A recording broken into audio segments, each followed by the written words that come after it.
I'm Dr. Pete Economo, the East Coast psychologist. And I'm Dr. Nikki Rubin, the West Coast psychologist. And this is When East Meets West. We are living in some really uncertain times right now, Pete. Do you agree?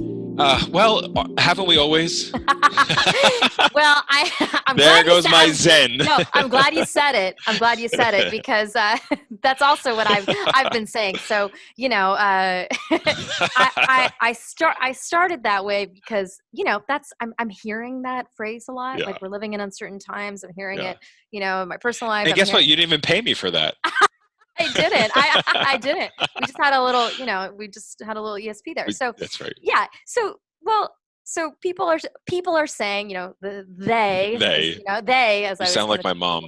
Yeah. Well, I always tease people when they say this. I'm like, who is they? Who's they? But I'm gonna use it right now as well. They, in quotes, are saying that we're living in uncertain times, and you responded by saying, "Aren't we always?" That's right. So, I agree with that. Now, I'm wondering if you could, in talking about uncertainty today and the topic of this podcast, what do you mean by that? Let me bring in the East. How's that, Nikki? Yeah, bring in the East. Because you have to bring in the West. The whole idea behind Buddhism is that nothing is certain, nothing is permanent. Yeah. So really, it's about the evolution of existence, essentially. Yeah. Like everything is constantly changing.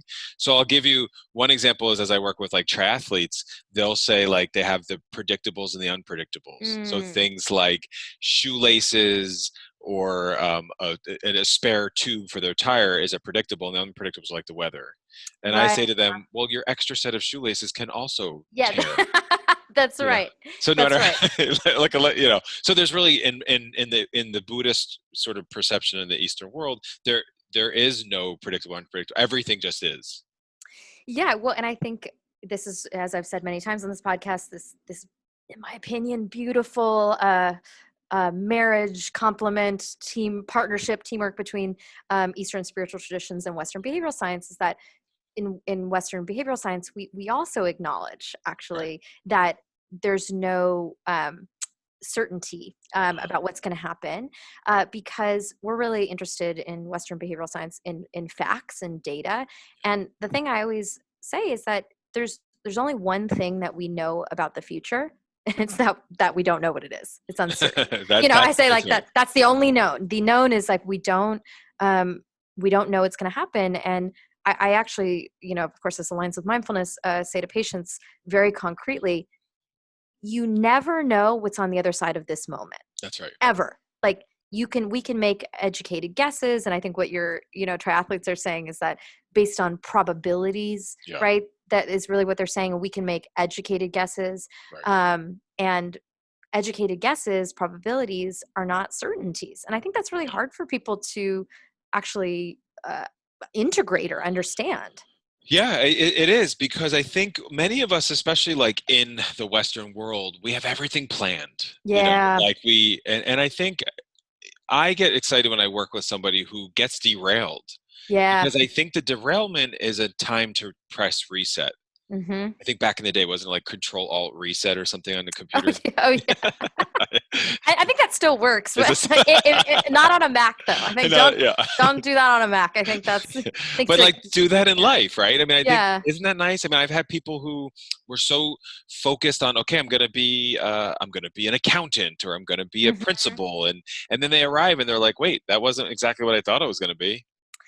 Yeah, well, we talk about this in our perfectionism episode, right? Yeah. That human brains are really wired for this linear type of thinking. And that also lends itself to this illusion of and story that we know how things are going to turn out. That's right. And, for Pete and I as psychologists, our job again is to help people connect with reality as it is, which is also part of mindfulness. And the only reality about the future that we keep coming back to is you don't know it. We don't know what it is. And that, I think what you're highlighting, Pete, is ultimately that can be a very freeing experience, right? That I think it's so freeing. It is. Though initially it doesn't feel free for most people. It feels terrifying, right? Yeah. Well, why do you think that? Well, couple reasons. So glad you asked. Glad you asked. Well, first reason is obviously that there's a letting go of control, right? So human brains, we really like to problem solve things, because problem solving works in a lot of situations. And, we think we can like problem solve the future. We can figure it out. And if we, can problem solve it and control it, then our brains tell us everything's going to be great. And we're Everything's not going to going be to great. Yeah. we'll never be uncomfortable, right? Which Oh, is, wouldn't that be nice? it would be delightful. And as we've also said many times in this podcast, not possible if you're going to be alive on this planet. That's right. But the other reason is, and this is back to dorky evolutionary psychology here, that human brains are actually wired to interpret uncertainty as danger. And this is something I love to share with patients. I love to, as I've said before, to time travel 40,000 years right now. Yeah, I want to hear this too. Yeah. Oh, yeah. Yeah. I'm going to tell you. So I'm going to borrow it. you probably already say this, but maybe you don't say it in this way. So, it's if we're, Pete and I are cave people and we're out looking for berries. And I've said this before, there's a rustling in the bushes, and that rustling is an uncertain, ambiguous, unknown stimulus, right? We don't know what's causing it. Like it might be a saber-toothed tiger, right? It might be the wind. Okay. Evolutionary psychologists basically say it was better to be safe than sorry. That's right. And assume that unknown cause of that rustling in the bushes was a saber-toothed tiger. Because why, Pete? What would that do? Well, then you're alive. Then you're alive, right? Then you're alive. You're going to run and get out of there, and you stay alive for another day. Yeah, you're alive for another day. And we pass those genes forward. So, again, humans that, prehistoric humans that didn't make that assumption, they're not our ancestors. They got eaten sometimes. Those genes didn't get passed forth, right? Yeah. So it was really adaptive to assume that when something's unknown, it's a saber-toothed tiger. And I tell people, look, that carried forward, right? So what's always unknown? What's in other people's brains, what other people are thinking, what's happening outside this room, like what you can't see, like what's happening down the hall or whatever, and the future. Yeah. And your brain is hardwired to assume that all of those unknowns are saber-toothed tigers. That's something catastrophic. So that's what's happening now, I guess, with uncertainty in general, is that people feel they just can't see out of it. Yeah, or they're trying to see out of it. They see saber-toothed tigers. Yeah, right? Yeah, they see. So it's like, what's going to happen? And the brain's like, saber-toothed tigers, like we're going to be in the pandemic forever, or it doesn't even have to be the pandemic, right? It could be, I'm never going to find a romantic partner. Right. I'm never going to have a career that's fulfilling. I'm never going to get on a plane again. I'm never going to get on a plane again. Right? Yeah. There's all of these negative stories that, I tell people, like, look, that's your brain is designed to do that. It thinks it's protecting you. I need you to come back and recognize there's only one thing that you know. But aren't saber-toothed tigers kind of cute? Well, I mean, I just want to throw that out there. I'm just wondering. Well, I do. I mean, look, I like the big cats. Yes, I think they're, and the cubs. But I don't think if you had one coming at you, if they were still, walking this earth, I don't think you'd think it was so cute. I was talking to a colleague, and she told me today, actually. She said, I had a dream about you, and you had this really fabulous party. I've never been to your house, but I couldn't find my kids at your house, and you had big cats there. I said to her, did you watch that show on Netflix, whatever that is? Tiger King? Yeah. She was like, no, but I keep having these vivid dreams. So anyway, sometimes I think the image of these big cats, maybe we have to find something else. But I hear what you're saying. So this uncertainty. So how do you work with that? Like, what do you do with clients that are seeing like all saber-toothed tigers coming at them and calling this, oh my God, it's such an uncertain time. What do you do with that? Like, how do you deal with that clinically? Well, as seems to be the usual initial intervention for myself, and I think probably for Pete as well, is actually starting with the mindful awareness of what our brains are doing, right? So in behavioral science and cognitive and behavioral therapies, we really are very much into psychoeducation, right? Like I like to tell people, I want you to understand how your brain works, right? I want you to have the same information that I have. Right. There's, we're really into transparency. And so actually just knowing this is what your brain's doing. Yeah. It's not, it's telling you that you're never going to meet a romantic partner, but it's really your brain just assuming that rustling in the bushes is a saber-toothed tiger. And that, that awareness and that mindful labeling creates like a little bit of space, right? And in that space, there becomes options about what to do next. I keep thinking of this saying. I think my grandma used to say this, that the only thing that's certain in life is death and taxes. Death and tax. Well, yes. I like to say, I like to add to that, say, and change. I like change. I like to throw that in there. But yeah, that's right. The only thing certain in life is death and taxes. Yeah. So and change. I like that you put that in there. Nikki Rubin amended. I like that one. Thank you. So is that what you do as well? Do you kind of begin to start there by like, this is what's happening? Like, let's see what is actually happening. A metaphor I just wrote about was, if you go onto a 51st floor of a skyscraper, and if you think about walking out onto the balcony, no matter whether you're afraid of heights, a thrill seeker, no matter who you are, you're going to feel something. Because it's uncertain, right? You're going into this new territory. You're up really high in the air. You get the wind gusts. So you're going to just work with describing what is. Now, I think a lot of people distract, right? So some people might pour a really heavy bottle, glass of scotch or something to get outside. Right. The other things that distract. So I think within what we're trying to do in mindfulness practices is just bring awareness to, okay, you're going to feel a little worried. And right now, if it feels like your first time being uncertain, you're going to feel worried, and that's okay. It's learning how to be worried. Yeah. And it's, well, and I'm going to, I like to operationalize things. Please do. Because oftentimes people say feeling worried. So I would say like feeling anxious, right? So like worry is a behavior, right? And so,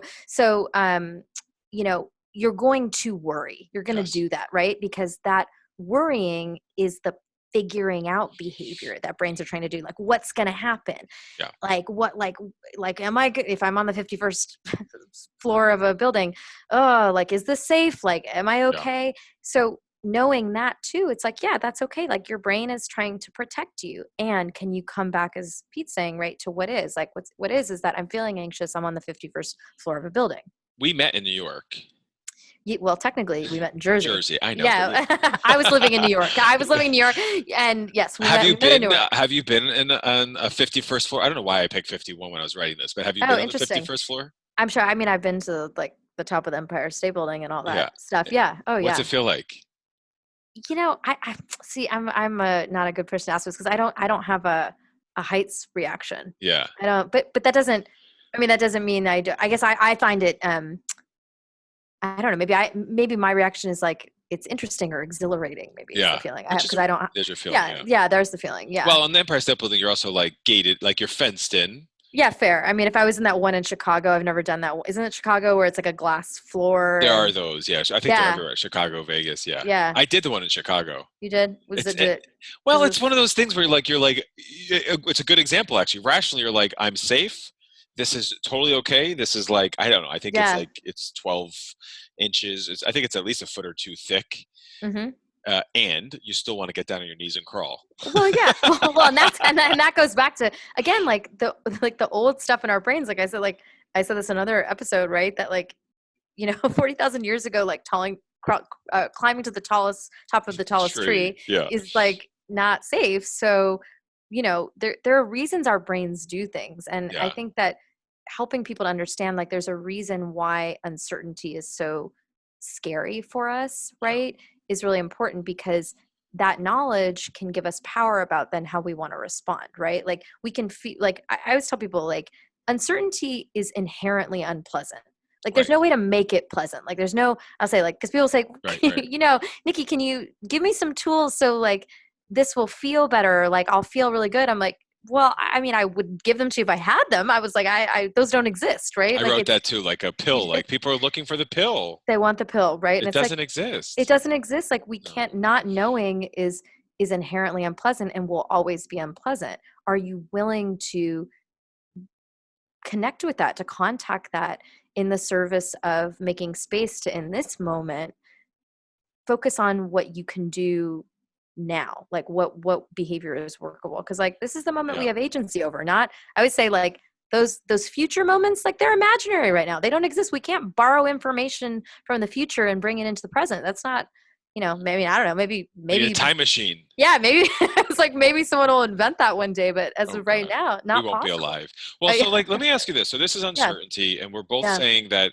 East and West, certainly within mindfulness in the West, behavioral science, Eastern practice, this is this is This is the foundation of it. So we talked about it in a pandemic and romance. If Mm-hmm. we think about this for other areas of life, like I'm thinking even driving, like even when I'm going somewhere, I feel like I'm going exactly where I'm going, but yet Mm-hmm. that's uncertain Yeah, you don't because know. you just don't know. Or walking down the street, your career, or just life. I mean, are there other ways that you feel like people struggle with uncertainty, or like where else do you see that it shows up? Yeah, I think that's a really good question. I honestly, it shows up everywhere. I Yeah. think Okay. because I think what it comes back to is that we tend as human beings to operate from the assumption that we know more than we actually do, Yeah. right? And it's like I think it's important for people to really get clear around what are educated guesses, what's a guess based on probability data, and then what don't we actually know. So sometimes an example I use is, I'll say like, look, if you're gonna visit LA in the middle of July, right? Based on I don't know how many years they've been recording temperature data, probably like I don't know 100 years, let's say. Right. The averages will say that if you're going to visit, it's probably going to be like I don't know 75, 80 degrees, right? Right. So there's a pretty good chance if you've never been, you're like, I'm going to plan a vacation, for July, it's going to be 75 or 80 degrees. Right. Okay, well, that doesn't mean it's going to be 75 or 80 degrees. You could Right. show up and it could like be like a freak rainstorm that Yeah. day, right? Yeah. So I think that's really important because it helps people just say like, okay, I'm allowed to plan for things and letting go of this notion of control, like because when we can do that, and I'm curious to hear what you think about this, that's also what helps cultivate flexibility, right? In responding, because it's like it's raining, it's like okay, it's raining, like that sucks, and let What me are you go gonna get an do? umbrella, That's right. you know. Well, yeah, I think I want to come back as a meteorologist because I think, I mean, we joke, but like I think Yeah, everyone has heard that before because they're yeah, often wrong. So I think, right, which is right. so interesting. We were supposed to get so much rain last week and we hardly got any. But in any event, lots of people lost power with other Mm, storms. But flexibility, absolutely. And there's that other saying about assumptions. You make an ass out of you and me, and when we assume, so that we're right. trying not to. And I think that's part of mindfulness for me is describing the assumptions that we have in anything. I have assumptions. If I'm going on a date, I have an assumption about the date. Mm-hmm. If I'm going into class, I have an assumption about the class I'm Mm-hmm. about to teach. Mm-hmm. And we're trying to raise awareness of that because usually, within mindfulness, we're trying to get to neutral judgment so that we're not trying to describe something based on like a positive or negative assumption. We're just trying to go into something as is. Right, right, and I think it's important to add to that we can't actually turn off that evaluative quality, right? It's like what we're really learning to do is work with it. So if you know your brain is making assumptions, you know your brain is evaluating. And particularly, again, obviously, in this episode, we're talking about uncertainty about the future, like what's going to happen or what somebody's thinking about you, Yeah. right? Just knowing like whatever your brain is saying, whatever the assumption is, whatever the judgment is, okay, it's going to say that. Okay, well, then what do you want to do? Like, do you want to listen to it? Do you want to have a conversation with it? Or do you want to, practice like diffusion techniques we've talked about before, which is like, Yeah. that's a thought, right? Let me come back to what reality is. And the reality is, I don't know what that person is thinking about Well, me. I love that you just said that because that happened to me this morning. So here I am, the Oh, old really? person. Well, here I am, the old man swimming, and these three college kids. And at one point, they were like all kind of, like Like together hanging out. talking. Yeah. And I Uh-huh. had a thought of like they're totally talking about me because Right. I'm like impeding on their like coolness because I'm like the old man. So it was like so for what the diffusion Yeah. technique is noticing it. I totally smiled at it, and then when you get to the wall at the next point Uh-huh. they're like, "Oh my god, thank you so much," because apparently I was like cheering them on or something or whatever. So Oh. I was like, it's very it's funny and it's irrational many times when we have those kind of reactions, right? Yeah, it's just it's like it's not based in data. It's your brain just reaching into the the dark deep depths of old evolutionary stuff, Yeah. and it's trying to figure out like, is this dangerous, is this a saber-toothed tiger? So I just really want listeners to know that this is what our brains do, right? Like this is hardwired into our experience, and if you can recognize that, know it, you can take the power away from saber-toothed tigers. This has been When East Meets West. I'm Dr. Nikki Rubin. And I'm Dr. Pete Economo. Be present, be brave.